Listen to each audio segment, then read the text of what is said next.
Nakaposas at bulletproof vest si Alice Guo sa gitna ng bantay saradong paghatid sa kanya bukas sa pagdinig sa Senado. Pero kanina sumakit daw ang kanyang tiyan matapos makainom ng tubig gripo sa PNP Custodial Center sa Camp Crame. At nakatutok doon live si Sandra Aguinaldo. Sandra? Yes, Pia Ivan, sa gitna ng banta sa buhay ni dismissed Mayor Alice Guo ay handa raw ang PNP na ibiyahe siya patungong Senado bukas. Ayon naman po sa kanyang abogado ay itong si Alice Guo ay handang sumagot sa mga tanong ng mga senador, pero gagamitin din niya yung tinatawag na right against self-incrimination para naman daw hindi niya maidiin ang kanyang sarili.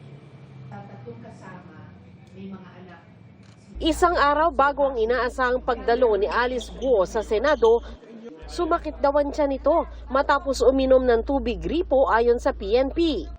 Parang nagibago daw po doon sa tubig po na gripo po, kasi may gripo po doon. So humiling po siya na kung po pwedeng makapagpasok po ng bottled water at ay pinagbigyan naman po yun. Sabi ng PNP, pwede rin siyang dalhan ng pagkain ng mga abogado. Ayon pa sa PNP, walang inaasahang kaanak na dadalaw kay Guo habang nasa PNP Custodial Center. Bukas sa pagbiyahe kay Guo mula sa Camp Crame patungong Senado, poposasan at pagsusuotin siya ng bulletproof vest. So we expect mo na by 8 a.m. po ay tutulak na po yung convoy. We will be providing po security package po to make sure po na magiging ligtas po yung pagta-transport mo po niya. Si Senator Sherwin Gatchalian, maraming gustong itanong kay Guo.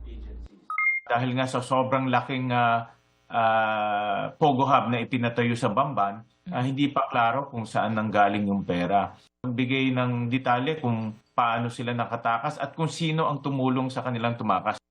Sabi ng abogado ni Guo, sasagot siya sa mga tanong. Pero sa tanong na aniyay ikapapahamak ng dating alkalde, meron daw siyang right against self-incrimination. Ayun nga ang dilemma kasi, di ba? Dahil wala sana problema yan. Kaya lang kung may kaso ka kasi, paano naman kung may mga salita doon na magiging incriminating laban sa'yo, magagamit sa'yo, laban sa husgado.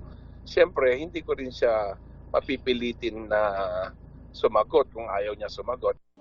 Sa tanong kung maaaring maging state witness si Guo, tutol dyan si Senador Gatchalian dahil batay raw sa mga dokumento at mga pahayag ng mga resource person na humarap sa pagdinig, siya umano ang sentro ng Pogo Hub sa Banban Tarlac at maituturing na most guilty.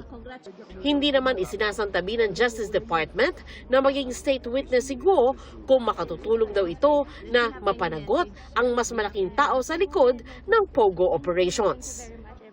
Kung matumbok natin at may makilala pa tayo mas malaking tao dito na nagpapalikod sa mga illegal activities ng Pogo, then she may become a state witness.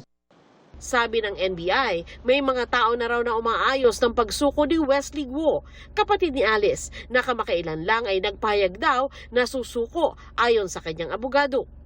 Sabi naman ng abogado ni Cassandra Leong na sa attorney Ferdinand Topacio, depende raw sa abiso ng kanyang mga doktor kung makakapunta si Ong sa Senate hearing bukas. Pero ani Topacio, mas gusto pa raw magpakulong ni Ong kesa dumalo sa Senate hearing at mapahiyaan niya.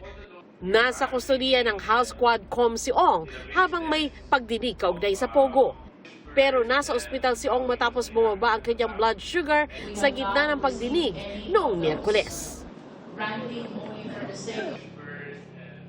Yes, Ivan, ngayon nga lamang pasado alas 5 ay lumabas na dito sa Custodial Center ang mga abogado po ni Alice Guo na sina Stephen David at Nicole Hamilla at kanila raw binigyan ng pag-backgrounder itong si Guo tungkol sa mangyayari sa Senado bukas. Ganun din, sinabi raw nitong si Guo na excited siya na makita itong si Sheila Guo bukas sa Senado. Ayos na rin daw ang kalagayan nito matapos sumakit yung tiyan kahapon. Ivan?